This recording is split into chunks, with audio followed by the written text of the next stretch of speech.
Sunny crime ન્યૂઝમાં આપનું સ્વાગત છે।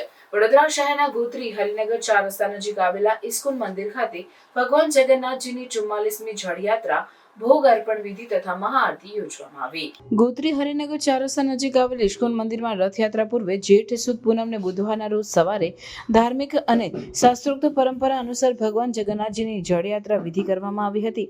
સવારે નિજ મંદિરેથી ભગવાન જગન્નાથજી, ભાઈ બલરામજી તથા બહેન સુભદ્રાજીને વાજતે ગાજતે મંદિર પરિસરમાં બનાવવામાં આવેલ મંડપ ખાતે બિરાજમાન કરાવવામાં આવ્યા હતા।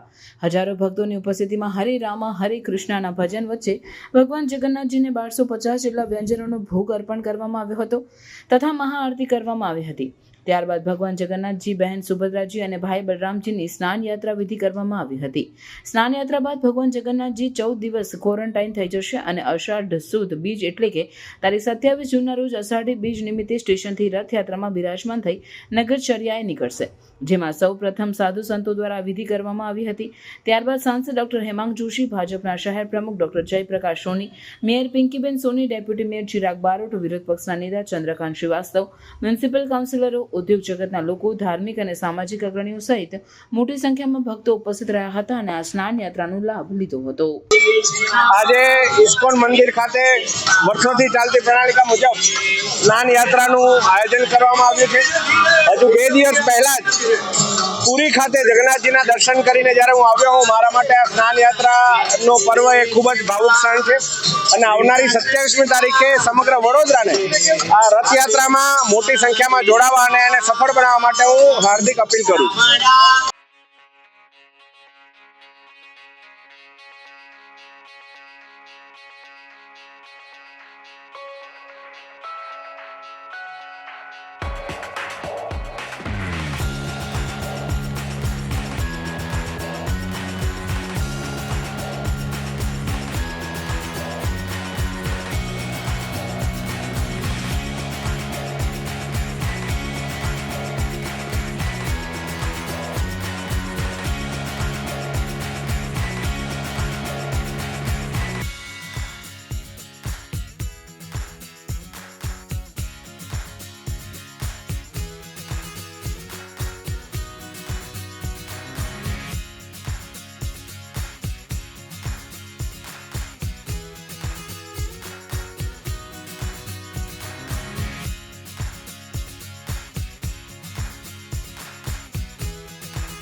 સનસની ક્રાઇમ ન્યૂઝ ને સબસ્ક્રાઇબ કરો અને બેલ આઇકન દબાવી તાજી અને સચોટ ક્રાઇમ સમાચાર સૌથી પહેલા મેળવો।